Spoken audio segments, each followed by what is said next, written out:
I'm on. Okay. My pleasure. Well, thanks for organising it. It's a beautiful cover, isn't it?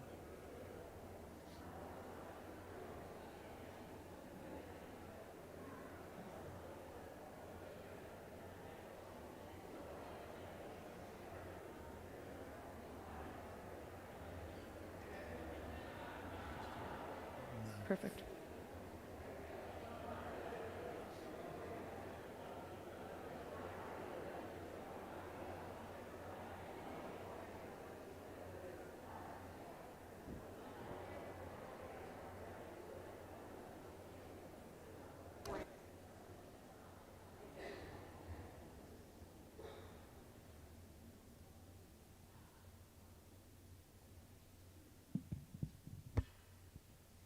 Good evening, and welcome to the Church of the Redeemer. I'm David Ware, a member of the clergy staff here, and I'm so glad that you're here too.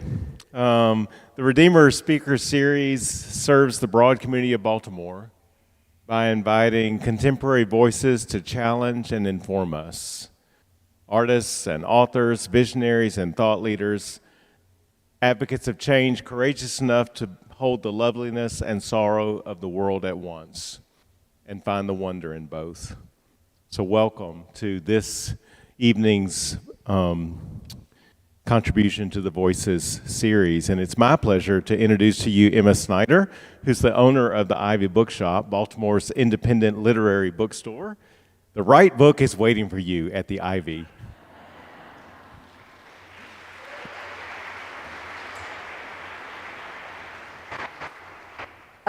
Well, thank you to David Ware, as always, who is just such a wonderful presence in this church and in this city and in this community, and a wonderful partner for the Ivy, where the right book is waiting for you, especially at the holidays. So visit us. My name is Emma. I'm the owner of the Ivy, and I'm the lucky person who gets to be in conversation with Andrew Morton tonight on the second day that the Queen, her life, has been in publication. We felt incredibly fortunate a couple of months ago when Andrew's publishing team got in touch and said, would you like to host him for a conversation in Baltimore? Given Baltimore's main connection to the royal family is, the complicated relationship via Wallace Simpson, we didn't know, but we're so delighted. What's that? My book before last. Yes, exactly, who you have written about. We were incredibly excited to get to be here with him tonight. So my first job before the conversation is just to get to introduce Andrew, who is one of the world's best-known biographers on many topics, a leading authority on modern celebrity, and of course a real authority on the royal family. His groundbreaking biography of Princess Diana, Her True Story, was a #1 New York Times bestseller at the time in 1992 when it came out, sort of shook the world. Also, as of a week ago, has been immortalized on screen, where Andrew is a central character in several episodes, or an episode of The Crown, which I have been avidly watching, and I'm going to go out on a limb and imagine that a few people in this audience have as well. And has also written about Monica Lewinsky, Tom Cruise, and again, this concept of celebrity and the way it manifests in our lives. He's won many awards, including Author of the Year, and has written about Madonna, Angelina Jolie. But in the royal gamut, he's written multiple books on Diana, about Wallace Simpson, Princess Margaret. As I started looking at his biography, really this extraordinary sort of run of members of the royal family. And now, of course, the Queen. And so we'll get to talk about that later, but I think we're going to kick off tonight with Andrew reading from the introduction to the book. We'll go into conversation, and then towards the end, you in the audience prepare your questions now, because you'll have the opportunity to ask whatever is waiting. So, Andrew, thank you. Well, good evening, everybody. Great to be here. It's always cold every time I get to Baltimore, though. I have to say.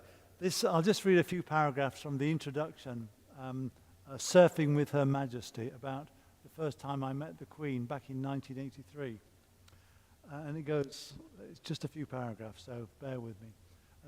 We all remember the first time we saw the Queen. I was on my first major royal tour as a royal correspondent for a British newspaper, and recall watching with wonder as the Royal Yacht Britannia, pristine and glowing in the dappled sunshine, slowly sailed into San Diego Bay. It was February 1983, and those few days in the company of the Queen and the Duke of Edinburgh transformed my life. The Queen's 9-day tour of California, land of surf, sun, and starry-eyed dreams, was supposed to be a carefully curated review of the best the Golden State had to offer, from the artifice of Hollywood to the natural splendor of Yosemite National Park.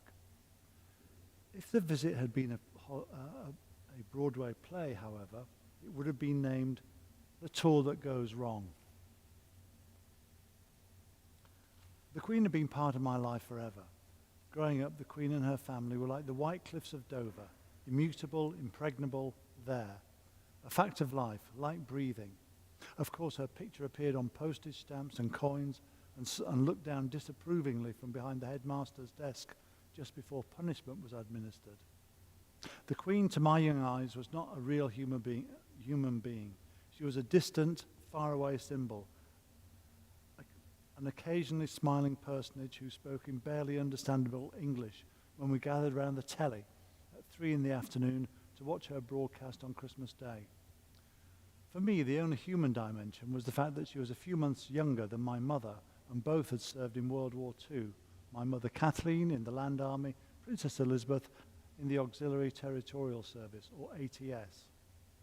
On that Saturday in San Diego, I have to confess that my first encounter with Her Majesty was less than memorable.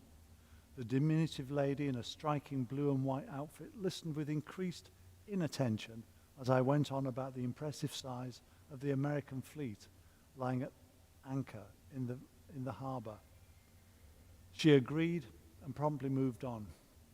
For the next few days, though, did unpeel some of the mask of monarchy, revealing a somewhat different character from the stern visage on my postage stamps. The visit became the very antithesis of a royal program, where every movement, every meet and greet was timed to the minute.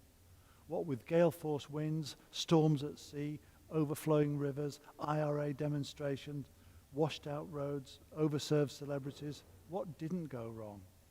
It seems the Queen positively relished it when the carefully crafted schedule was thrown up in the air. Years later, her grandson, Prince William, made the same observation. They love it when things go wrong, he said. They absolutely adore it, because obviously everything always has to be right. But when things go wrong around them, they're the first people to laugh. After that experience, President Ronald Reagan, who was her host, later wrote to the Queen, somewhat contritely, "I know your visit to our West Coast became a harrowing, tempest-tossed experience, but through it all, your unfailing good humor and graciousness won the hearts of our people." Here was a woman then whose whole life was one of superlatives, the longest reigning, most traveled, and for a shy person, the most gregarious, meeting more of her subjects face to face than any other sovereign in history. When the French president once asked if she ever got bored, she replied honestly, "Yes, but I don't say so." In an age of celebrity and artifice, she has long been content with being down to earth and straightforward. She regularly appeared in the Sunday Times Rich List, but enjoyed donning rubber gloves to do the cleaning up after a barbecue on her Scottish estate at Balmoral. At her favourite log cabin, it was once suggested that they installed a plaque, "Queen Elizabeth swept here." Though she lived in palaces and castles, she seemed to enjoy a life more normal. She was a young woman cast into an extraordinary role. Even as a child, she was one of the most talked about people on the planet, and early clues to who she was and what she became could be found on the top of a townhouse in the centre of London almost a century ago.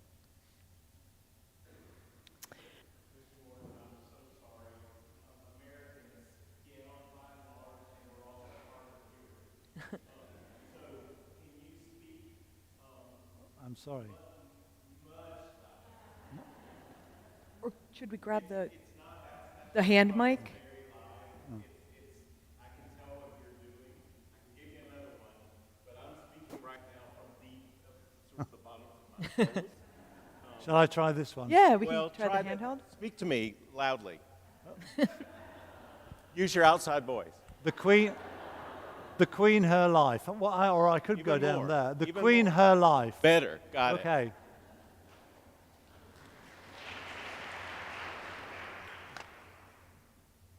Well, from what you did read, it sort of ended there at, or sort of the beginning, which is her childhood. And one of the things that I found myself wondering is just, did she expect to be queen? Did she want to be queen? Sort of. Well, the last thing. Now, can we hear me now? Good. Phew. The last thing Princess Elizabeth wanted was to be queen. She was the most reluctant queen. She prayed every night before bedtime that her mother would get pregnant and have a baby boy, and that boy would jump over her in the line of succession. She had a simple ambition. She wanted to have a house in the country, look after dogs and horses, and raise a family. And that was her central ambition. Her sister, Margaret, she wanted to be in cabaret. She was a real theatrical sort. And there's clues to the Queen's personality here. She was shy, she was diffident, she let her sister do the heavy lifting at cocktail parties and in a crowd. And she was someone who kind of slid into a room. She didn't occupy the central arches. And the last thing she wanted to be was HMQ. Do you think that personality made her sort of, was a strength for her in her time as queen? That way in which she wasn't as theatrical, she wasn't the cabaret? I think that's a good question. I think that the Queen was in it she understood it was a marathon. She understood it wasn't a sprint. She understood that you couldn't be emotional with all this, with her job. Because, oh dear. Right up by your mouth. Shall I go come and stand down here? Is this Sit better on the now? steps, we can. Okay. This has never happened to me before, but there we are. Yes, I mean, as far as she was concerned, the monarchy was a marathon. It wasn't a sprint. It wasn't just one performance. You were effectively a royal version of the mousetrap. It was there for life. And in 1947, during a visit to South Africa, she made it clear that her job was to serve for the rest of her life, be it long or short. And that was a very touching admission, and it showed to the world that she valued service above all else. And I think that's one of the overriding characteristics: duty and service. You write in the book about that moment when she gives a radio address, not for the first time, but of her saying, sort of, I'm in this for the long haul. And yet then the next couple of years were this period of time that seems like maybe they were the happiest of her life, or nearly the happiest. Can you tell us a little about them? Yes, she married Prince Philip in 1947, much against her parents' wishes, and promptly went off to Malta in the middle of the Mediterranean, where Prince Philip was on a Royal Navy destroyer, and she effectively escaped from the palace. She escaped from the palace cage, and for the first time in her life, she was free. She was able to carry her own money, spend her own money, go to the hairdressers, and because for all of her life, apart from a few little incidents, she'd been living in effectively an open prison. Well, and that's, I think, one of the complications of her character that emerges, that is sort of part of that arc that you alluded to in the piece you read from the introduction. There's this duality. She's this woman of dedication and duty, but she's playful. She's got this sense of humor, but she experiences seriousness in others sometimes. But part of it is also that she's so public, but she craves anonymity. And I found myself wondering as I read, in part, what were the challenges of trying to humanize and sort of create this sort of portrait, this arc of a character of someone who's so known to the world in certain ways? Well, what I wanted to do was look at the areas where she's a human being, just to find the character. Because a biographer is essentially a personality detective. You're always looking for clues.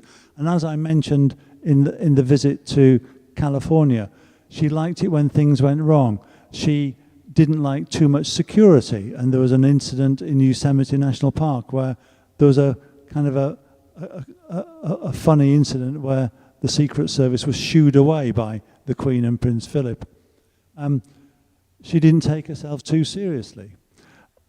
And so my job throughout my several years of research was to try and find the personality behind the image. Who was the woman behind the mask? And that, for me, was the greatest test. And so, for example, I mentioned Malta. I went to Malta. I got to know people there who had letters from her, who had interactions with her when she was Princess Elizabeth. And it really gave me a sense of the woman behind the postage stamps.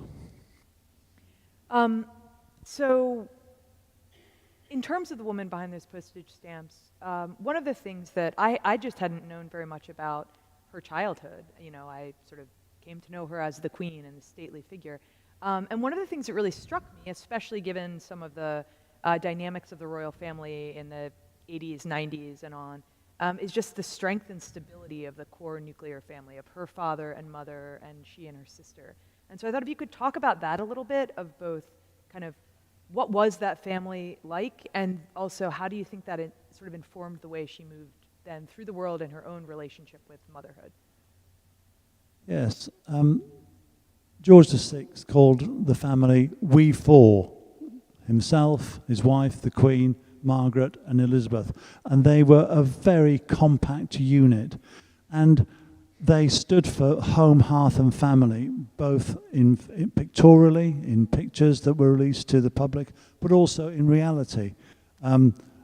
George VI loved nothing more before he became king and didn't have the time than playing with his girls, playing hide and seek, all kinds of games. And it was very innocent fun. He was a Boy Scout leader. He would help dig latrines when they all went for an overnight stay in Windsor Great Park and went camping. And she had a very nurturing childhood, but also one that was distant from the outside world. In the book, I show a picture of Princess Elizabeth, Princess Margaret, at a fancy dress party, and with other little girls. And it's one of the very few occasions that they, as it were, escaped from the palace. They were allowed out. And the girls would spend time looking out of the window from their home, which was in Piccadilly, at the people. And the people would look back at them. So it was like it was a curious kind of exchange, one wondering about the other, and the Queen, or the princess as she was then, wondering who were these people out there. So it was a loving family background, but also one that was quite isolated. One where they were educated in the palace, not educated in the schoolroom with other children. And then she became queen. There is this incredibly intense nuclear family experience, and then her father died really young. Can you talk a little about did she expect to become queen so young, and what did that do then to the family, to her relationship with her mother, to her sister? Yes, the death of George VI changed everything. Prince Philip had aspirations to be First Lord of the Admiralty. He wanted a navy career. Princess Elizabeth wanted to have a house in the country, as I mentioned.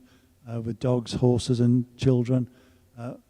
Margaret was devastated, was drinking whiskey and barbiturates in the middle of the day, as opposed to the evening. The Queen Mother was devastated, and so it was up to Elizabeth both to bolster her family, but also to bolster the nation, to take on this tsunami of responsibility. And you know, and it's one of the things, as a biography, you think, she's 25 years old, hardly been outside. She spent a few months in Malta. She was allowed out at the end of the Second World War to join the people celebrating by her father. And even then she was escorted by numerous equerries. She lived a very closed life. And here she was, with this deluge of responsibility. And she had to get on with Winston Churchill, her prime minister, war leader, Nobel Prize winner, international statesman. I mean, and he was concerned that she wasn't up to the job. He soon changed his tune. But she really had to knuckle down. She really had to, in many respects, just absorb it and keep calm and carry on. Yeah, and at a moment in time where, I mean, she's 25 and she just lost her father, who was this beloved figure to her. And it just seems that merging of family and organizational responsibility that becomes this defining force in her life. I think as well, that in those days, in the Mad Men era, a woman becoming the CEO of Great Britain Incorporated, there were not many, if any, female CEOs in that kind of position. So she was very much in a man's world, and the men didn't care about the onerous other responsibilities she had, which was as a mother to 2 children. They just said, okay, after the coronation, the trip to Australia and New Zealand has been delayed. You're on it as soon as the coronation's finished. So they went to Australia and New Zealand for 6 months. And so the Queen didn't see any of her family for 6 months. And that was just accepted. And it makes me laugh when Meghan Markle complained after 11 days in Africa that was too long. It was nothing compared to what the Queen endured. And remember, she sailed. No, there were no jet planes to take her there. So as her biographer, what is your sense? What was her relationship with motherhood? Did she... Well, she was very much for it. In fact, one of her first speeches as a princess was to the Mothers' Union, where she talked about how marriage was the sustaining force of family life, and that speech came back to haunt her, given the marital record of her 4 children.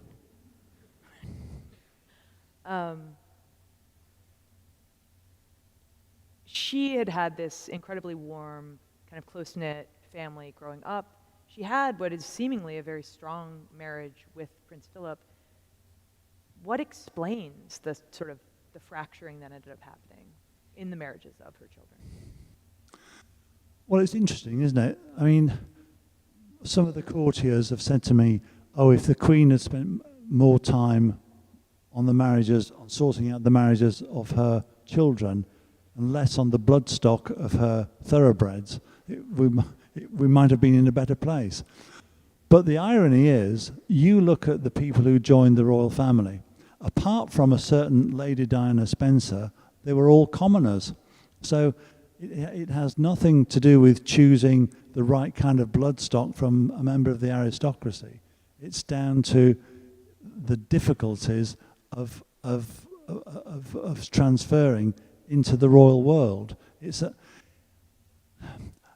Look at Catherine Middleton. It's taken her years to become comfortable in her skin inside the royal family. And I've always said this, it always takes a decade or so. And you're always under scrutiny. And the Queen herself has always tried to nurture these relationships and try to kick the can down the road when she's found that they were in trouble and hoped that they would sort themselves out. But what's happened is that the mass media, the interference, the conjecture, all wears these people out. And it certainly was the case with Andrew and Fergie. They married, and she seemed this boisterous character inside the royal family. But very soon she was called Frumpy Fergie, Freebie Fergie, all the cliches. And she just thought, is this what my life is going to be like? And and she headed for the exit door. And the same could be true of, could be said of others. In terms of the arc, then, I mean, you are someone who's written so much about celebrity, that sort of the explosive scale of the media attention that sort of played out over the course of the 70s, 80s, 90s. Do you think the lessons that were learned have helped inform how Kate Middleton, for instance, was invited into the royal family and the success of that marriage? Yes, I think that's a very good point. I think that the mess that Charles and Diana made of their marriage helped him inform William when he was casting around for a bride himself and thinking carefully about it. And it's interesting, by the way, I think that William is a chip off his grandmother's block, not so much his father's block. And Catherine Middleton had quite a lot of negativity when she was introduced to people in the palace, because she was not an aristocrat. She met William at St Andrew's College in Scotland, and initially everybody thought she was just a friend. William soon realised that his flatmate had rather more interesting qualities than just being a good cook, and he pursued her at a time when the palace thought that Catherine Middleton university romance would be consigned to the past very quickly. It wasn't the case. And here we have as well the genesis of the fallout between William and Harry. Harry supported William as he made his case to have Catherine as his bride. Harry didn't feel that William supported him when he introduced Meghan Markle to the royal family. But William had learnt from his mother's mistakes and his father's mistakes. He romanced Catherine for the best part of 10 years. They lived together with the Queen's approval, and the Queen took a great deal of interest in that relationship because she didn't want to see that one go wrong. And her shrewd assessment of Catherine was that she loved William for himself, not for position or title or money. And that she was sort of coached and adapted into this way of life and committing to that as much as love. Yes, and it was done gradually. I think her first royal engagement was launching a rubber dinghy up in Anglesey in the northwest of England. Right, you can trip, and it's okay in Anglesey. So you've written about the royals since the 1980s, both as a journalist and then as a biographer. When did you decide you wanted to write about the Queen herself? Well, those of you who've followed my writing career might have bought a very good book, by the way. It's called Elizabeth and Margaret, The Intimate World of the Windsor Sisters. And I've investigated the relationship between Elizabeth and her sister. And that led me to think more and more about the Queen. We were coming to the twilight of the Queen's reign. And the Queen seemed to be having a lot of fun being Queen in a way that she wasn't having fun in the early 1950s when she was just, overwhelmed by the responsibility. But towards the end, she was jumping out of helicopters to launch the Olympics. She was taking tea with Paddington, having toast and marmalade with him. And one of the things she said, her dresser once, Angela Kelly, a Liverpool docker's daughter, very plain-spoken, tough woman, but a brilliant dressmaker who really transformed the Queen. And she once asked the Queen, what's your greatest ambition? Now, this is the Queen who's met everybody, knows everything, and so she thought for a moment, and she said, I'd like to be able to put my hands in my pockets.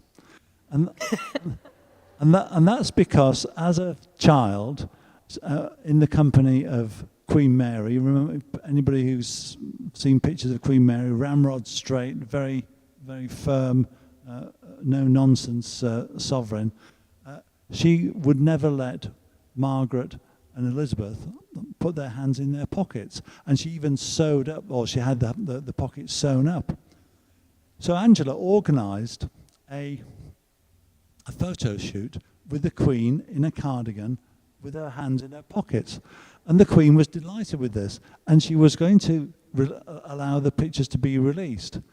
But then the backseat driver in the Queen's life, the Queen Mother, said, oh no dear, it's very undignified.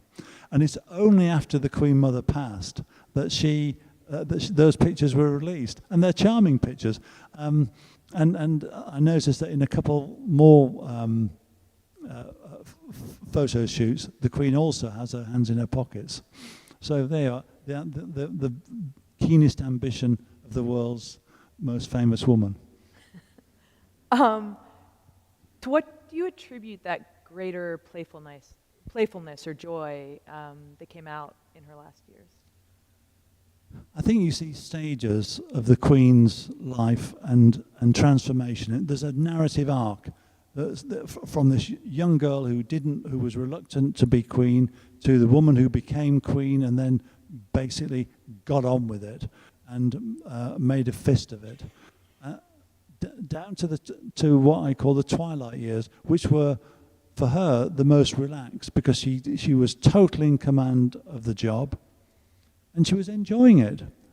And we saw the distillation of everything she'd done in her life in that famous We'll Meet Again speech that she made during COVID, and where she rallied the British people against this terrible pandemic. And for me, it was probably one of the highlights of her reign. And she did it. You know, she wrote the speech herself with the help of her private secretary. She really bolstered the nation, and nobody else in the country could have done that. Do you also feel that some of it was a sense of security? You say William is like a chip off his old grandmother's block. A sense of security that sort of the future is okay because of how she sees him performing in the world? I think that's a very shrewd observation, actually. I should have made it in the book. No, I do make that point that the Queen did feel relaxed, and a good friend of hers, Lady Elizabeth Anson, said the same thing, that you cannot overestimate how comforting it was for the Queen to know that the monarchy was assured through William and Catherine. And you can say what you like about the royal family, but William and Catherine are a charismatic couple. And those kids, I'm waiting for Prince Louis to grow up. He's going to be a handful, isn't he? So I've got two more questions that are about sort of current media, and then we're going to open up to questions from the audience. And so the first of them is, so the 5th season of The Crown debuted last week, which I alluded to before, and I imagine many of us have watched at least a few of the episodes. You've been a consultant on it, is that correct? Yeah. Yeah. And then you were a character in the most recent, or are a character in the most recent season. Clark Kent. Yeah. Look, can you see the S on? So I just found myself, I mean, in light of also working on a biography during this time, what do you think of the depiction of the Queen in The Crown? And what did it feel like also to not just be a reporter on, but a part of the story? Well, first of all, I thought Elizabeth Debicki playing Diana was mesmerizing. I watched it and felt that it took me back 30 years to being in the same room as her. The mannerisms, the speech cadences, everything about her was Diana. And if you want to be reminded of what she was like, watch episode 2. For me, I was a consultant, but it was really factual. It wasn't about, oh, what do you think of this script? It was, what was the colour of your daughter's bedroom? Because I used to have an office there. You know, what year was this? What month was that? So I was a kind of a fact checker. But seeing myself on screen was quite amusing. Somebody did play me in a short-lived musical called Diana the Musical, and he was short, bald, and a great tap dancer, and I'm not any of the three. So, and years ago, a guy played me. A guy called Paul McGann, a Liverpool actor, played me. He's 5'6" and I'm 6'4", so go figure. But in a way, you look at in these episodes, you look at yourself. You stand outside yourself and you look at it. I found that in the latest series, King Charles comes across as the hero of the piece, and the Queen as the villain. So, as her biography, I felt rather upset by that. You are actually, a couple of people have said that, like, Charles has been so humanized by this most recent season. Yeah. And the other thing I was wondering about is, so Prince Harry has a memoir that'll be coming out in January, and there's obviously incredible anticipation about it. What is your take on how the royal family is anticipating that, and sort of what, there's a reminder of a certain book that came out in 1992 about, that was the authorized biography of Diana, kind of, but how are people anticipating it? What's the fear? What's the potential? Well, I mean, the royal household, I can tell you, are very jittery at the minute. They were very concerned about the crown, and they're very concerned about Prince Harry's memoir, because both of them could torpedo the public's reaction to King Charles and his coronation, because both are occurring just matter of months before the king is crowned in Westminster Abbey, with Camilla Parker Bowles as his queen, and for me it's a remarkable transformation. Just look back. I mean, we're here in Baltimore, where Wallis Simpson, twice divorced American with 2 husbands living, caused the abdication crisis, or rather her husband did. And then just less than a century later, it's the mistress, the king's the prince's mistress, is marrying is being crowned in Westminster Abbey. It's an extraordinary turnaround in the morality and the faith of the royal family. No, I hadn't thought of that before. Well, and in many respects, divorce has defined this reign, Right. And it's going to be interesting to see how popular this couple are. My bet is that King Charles is going to rely very heavily on Prince William, or the Prince of Wales.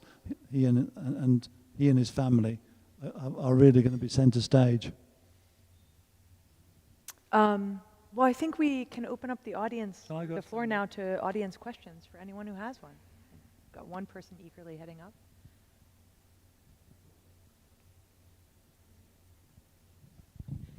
One of the things that's always struck me about Queen Elizabeth's life, and you spoke about this earlier, is her warm relationship with her parents and the functional family unit that George VI and Queen Elizabeth created for her family. But she always was, seemed sort of distant and had such a dysfunctional relationship with her own children.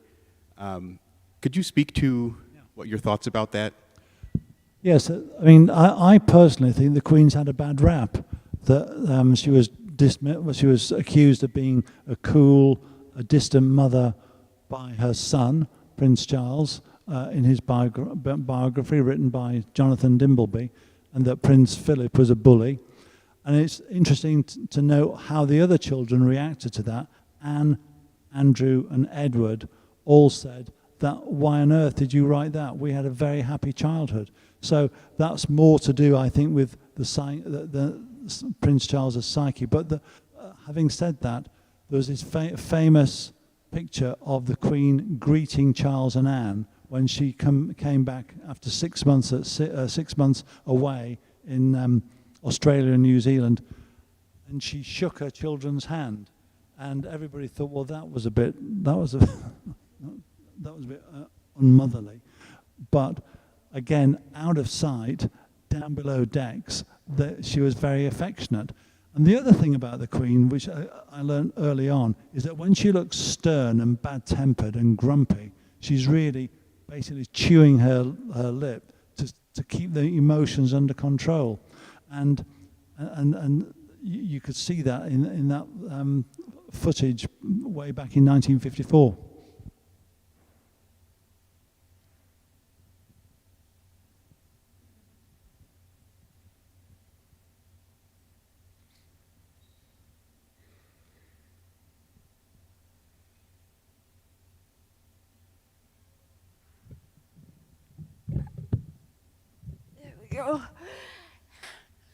In the wake of the Queen's death, many people mourned her, many people actually kind of celebrated because she was, for many people, the face of former British Empire, and she was a face of the colonial past, and people felt angry, especially people of non-white backgrounds.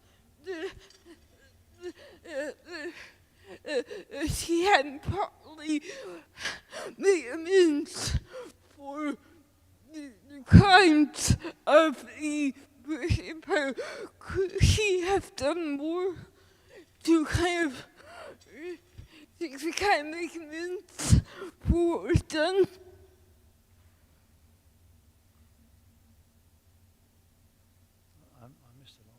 And yeah, I think it was about sort of the Queen's death and Yeah, whether, right, which I was also sort of interested in asking about. For the colonial past. Yes, that's what I thought, yeah. Well, the colonial past is something that, it's a very good point. The colonial past is going to be item number 1 or 2 on King Charles's agenda, because it has been set aside for many years out of respect for the Queen, as too is the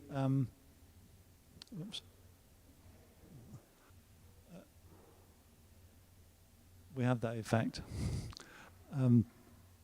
So the colonial past has been set aside for this generation to deal with, and there was a rather false note when Prince William and Princess Catherine went to the Caribbean, and they rode around in an old Jeep way from the colonial period. So that seems to hit a false note, and there's a wider debate going to happen about the Commonwealth. Should it continue? All these things have been left aside for King Charles to sort out. He's going to have a fairly full agenda, and I would think that he would be racing around the world to shore it up after the coronation.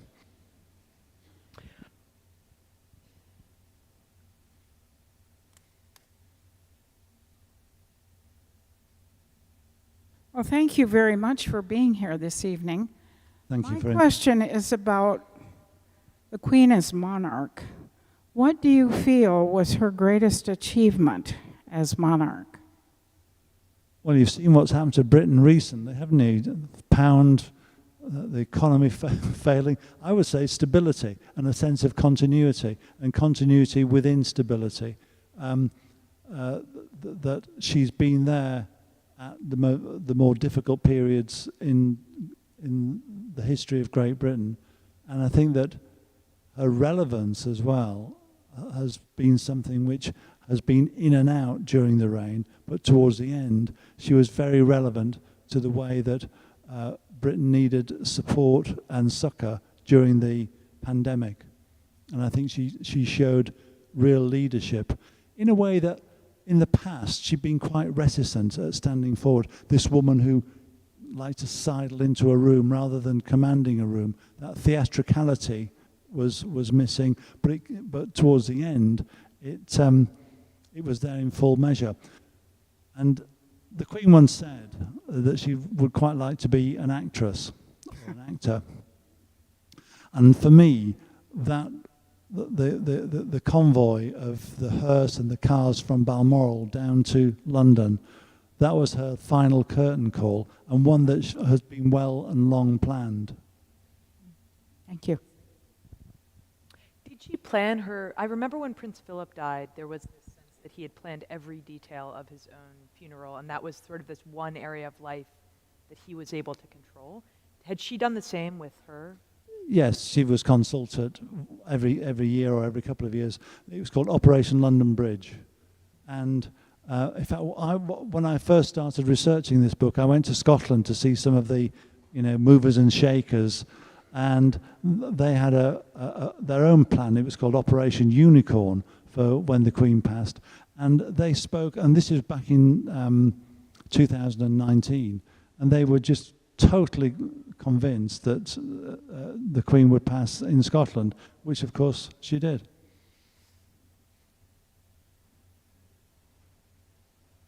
Continuing on the theme of the monarchy, the constitutional monarchs in other parts of Europe are living lives which are very, very different than that lived by the royal family in England.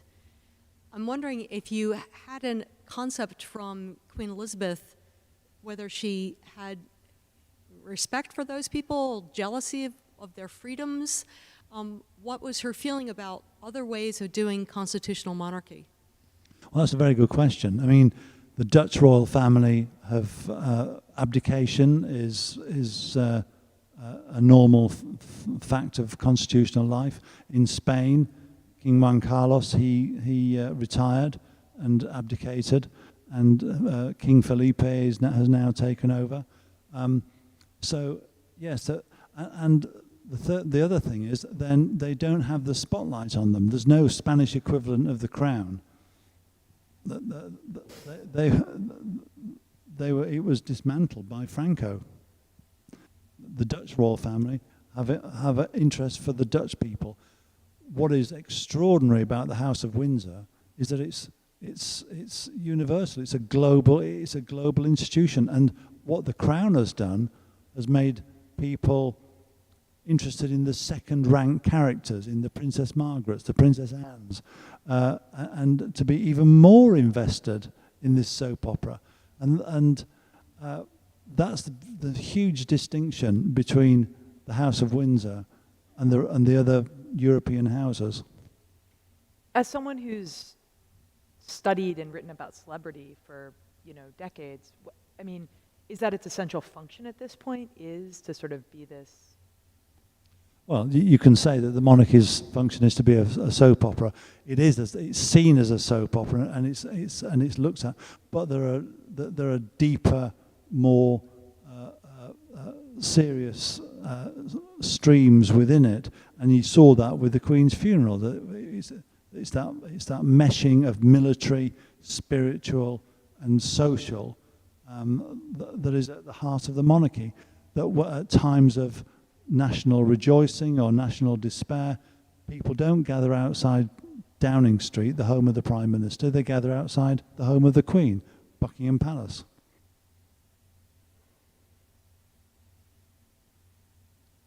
If the Queen would have lived longer, maybe several more years, do you think there would have been any possibility that she would have perhaps worked to bring Prince Andrew back into the working fold? That's a tough question, isn't it? I mean, they always say that the President of the United States gets the tricky questions landing on his desk. There's no easy answer. That's why he's the President. He's got to solve them. And it's the same with the Queen. She gets all the dirty work to do. And I don't know what they do with Prince Andrew. He's a non-working royal, but he's still relatively young. He's 61. He wants to serve, but I just don't see a way back for him because, I mean, by any logic, when you pay somebody you've never met, or you say you've never met, $12 million, there's a few question marks there, and I did notice that his accuser withdrew her suit from Alan Dershowitz, so there could have been, or may even be now, a new strategy. But at the moment, he can't possibly represent the royal family. I mean, his judgment is shocking, absolutely shocking. To agree to do that Newsnight interview with Emily Maitlis, and it's like he'd just come out of the pub, had a couple of pints, and said, all right, I'll do this interview now, sat down without a care or a thought in the world and blurted out this. I mean, he was so reckless and so foolish. And people call it a car crash. It was worse than a car crash. It was self-immolation. It really was shocking. And I just don't know how he comes back from it. I really don't. If the Queen lived to 1,000.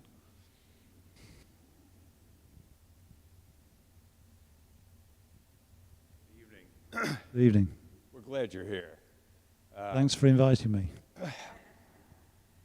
You've got to get us in the heads of the Brits, those of us who are Americans. We see democracy, I think, so fundamentally differently.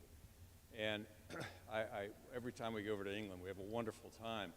But I can't help but think Christ really kicked the hornet's nest and created democracy and the notion that all of us are equal and really have unalienable rights. And the monarchy is really antithetical to that. Get us inside the heads of the monarchs and also the average Brit and tell us how they reconcile all that. Well, yes, I mean it's a very good point you make. It's the basis of the War of Independence and the philosophy behind it. When an American is born in America, there is every chance that they can go to the White House. They've got as much chance as anybody else. When my kids were born in Britain, there was no chance of them ever being head of state because a family is doing it. It's a constitutional monarchy, so they've got no power and they just represent the country. So that's a significant change from hundreds of years ago. But they still have influence. They still have authority. And they are, I've always thought this, the most powerful family in Europe. They have the ear of the Prime Minister every week, which is constitutionally ordained. They have the support, by and large, of the House of Lords and the House of Commons. So it's one of the reasons rarely spoken of, and it's good that you've raised this question, that they are not this family that you see in The Crown arguing all the time and backbiting. They do have these constitutional roles and this constitutional authority. And what they have to say about an issue, whether it be mental health or the environment or whatever, gets headlines because of who they are. The reason why you just mentioned Prince Harry, who's not even a working member, is because he's a member of that family. Is it ever going to change? Well, the argument usually is that who would you have? Would you want some celebrity or politician, or will you be happy with William and his descendants? And by and large, the British people are happy with the status quo. Let us clue you, don't go with celebrities. It's a bad choice. Yeah, let us be the Yes. Yeah, cautionary tale. I mean, obviously, in America, you've got the executive branch, and who represents the nation, but also is partisan. So you're dancing on the head of a pin yourselves. So whereas in Britain we have a non-political head of state, and I think that's quite important because power, as we've seen over the last few years, can very quickly leach to one individual or one organization. And I'm going to let other people ask questions, but I find that so fascinating. I've thought about this so much in recent years. Democracy is really very much hanging by a thread a lot of times, and in recent times we've seen that, and yet it seems that in the UK, it's the monarchy that provides the stability. Mm-hmm. And it's the stability that we've been lacking in recent times. But why is it that the monarchy provides that stability in the UK? Because it's non-political, and it represents more than just authority. It represents the nation, the nation's history, the nation going forwards. So there's a real sense of nationhood, as opposed to partisanship. And partisanship, which everybody knows, is the abiding characteristic of the modern American landscape. Well, thank you. Thank you. Excellent. So, yeah, that was a terrific exchange. And I find myself wondering about the other European royal families that don't have the level of celebrity that leads to the crown. Do they serve that function nationally for sort of those countries in the same way, providing, I find myself thinking about just continuity of identity that you're describing. Yeah, they provide continuity and a sense of nationhood. And I mean, look at the Ukraine. Zelensky has shown himself to be the head, not just of the state, but of their hopes and dreams and aspirations. And that's what monarchy is often about. And in primitive societies, chieftains, princes, kings emerge kind of naturally. I mean, there's some, we tend to want one person to either rule or to stride over us. That's such a, un-American, I mean, it's, yes, do you have a question? Hi. Thank you.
That's a good question. That's been very good questions, and you're absolutely right.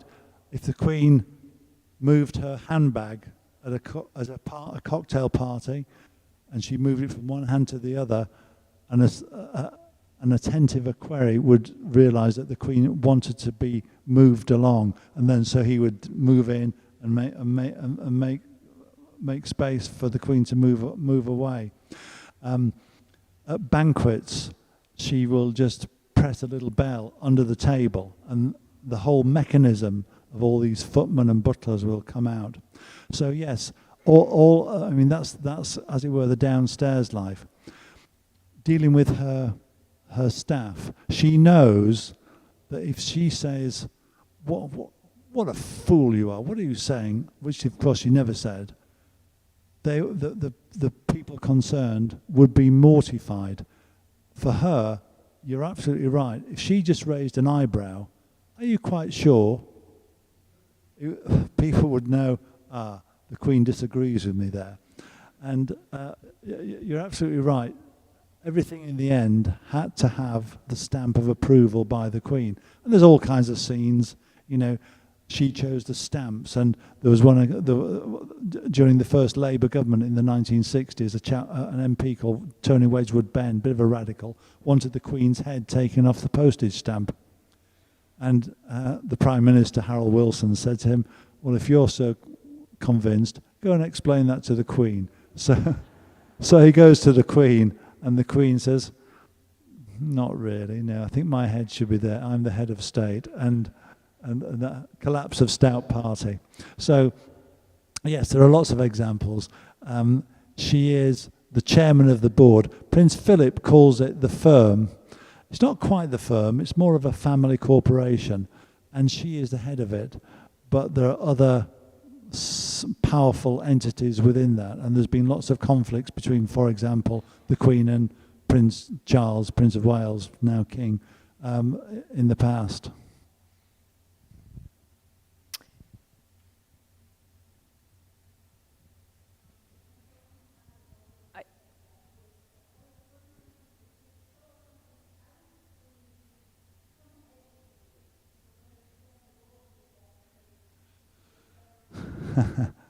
But very good question. All these questions are great tonight.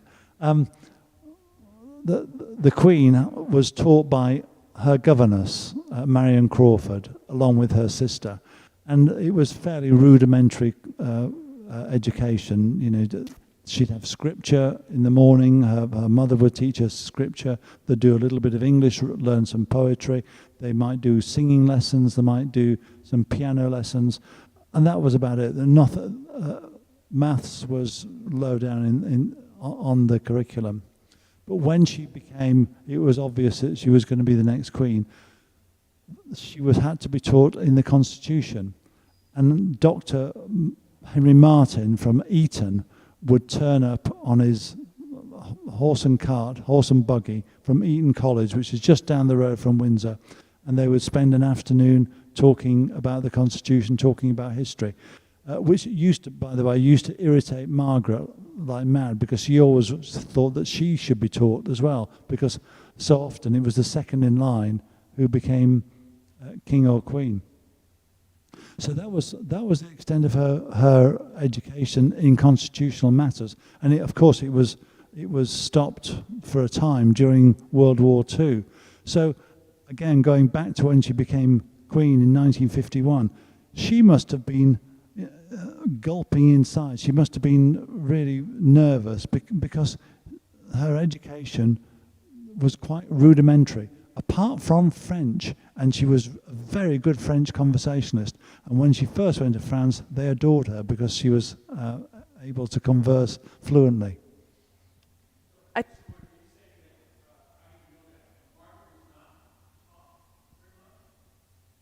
She was taught in the same way as Elizabeth. She used to, even though she was 4 years younger, she would try and elbow her way onto Marion Crawford's, the governess's educational timetable. And she always said, and she was always bitter towards the end, and she felt very bitter towards her mother, the Queen Mother, because the Queen Mother didn't care for learning. If a girl could sew and dance a nice jig, and pick up during shooting, that was fine. But but Margaret yearned for a proper education, but she didn't get one, and she always blamed her mother for it throughout her life. The Queen got what I call a half-baked education, where they belatedly realised that she needed to know something about the Constitution. Hi, thanks for being here. You've done quite a bit of research on Diana, and I'm wondering, and also on the Queen, and I'm wondering if you can tell us what the Queen thought of Diana. Both women, Diana and the Queen, had kind of like a baffled respect for one another. The Queen was very much represented the stiff upper lip in society, Diana the trembling lower lip. And in the early days, the Queen, really wanted to integrate Diana into the fold, and she had her live at Buckingham Palace, invited her for lunch, invited her for dinner, and Diana often said no. And of course, the Queen thought, oh, that's just nerves. It wasn't nerves. It was that eating disorder, bulimia nervosa, that she suffered from. And as the years progressed, the Queen, as she told Diana, felt that the collapse of their marriage was in part due to her eating disorder, not Prince Charles's indifference towards her. So that caused something of a schism. Having said that, during the separation and to the divorce, Diana always felt that the Queen was like the referee, and back to your point, was like the referee, and would say to Charles, you've got to ask for a divorce. I'm not, Diana's not asking for a divorce, I'm going to take her side. And she always felt that the Queen was like the family referee who one day would take her side. She always had enormous respect for the Queen, and when I was interviewing her, she was never critical. She just admired her stoicism. I mean, for example, a friend of hers, a friend of Diana's, said to her before a Buckingham Palace garden party, why don't you take a fan with you, because it gets very hot and sticky there. And she said, I wouldn't dream of it. The Queen will be there in her stockings and shoes and handbag and gloves and hat, and she wouldn't dream of a fan. I'm not going to have a fan. I mean, and so that was their relationship. It was complicated. It was a lot of back and forth, mutual respect, mutual suspicion, and in the end, I think that the Queen did the right thing by her. Thank you, Andrew. I think I have one final question, and then we'll say goodnight. But my final question is just, so you'd spent all of this time writing her biography, and then she passed away this fall. And I found myself, during this conversation, just wondering, did you anticipate her death, and what did it feel like to you, but also what did it feel like in England? Well, in a funny kind of way, there's two things going on. In your heart, you're very sad, and in your head, you're thinking, well, she's lived a good life, and she's lived a full life, and she's been becoming frailer and frailer. But intellectual, as we all know, when you lose somebody, there's that conflict between emotion and the heart and the head. And of course, doing what I do, the second thing I had to do was find my black tie, put on a suit, and go on television and talk about it. Well, thank you so much for talking about her here tonight with all of us. Thank you.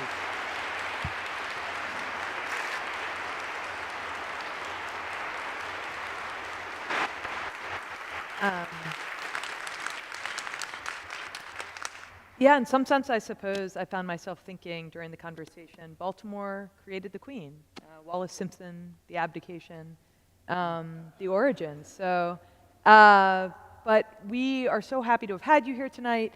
If you walk outside, the books are to your left. Andrew will be to your right at a signing table. So if you already have your book, you can begin a line off to the right-hand side. If you don't yet have a book, head to the left, purchase it, and you can get in line. Thanks for being here tonight. And do you have any last comments, David?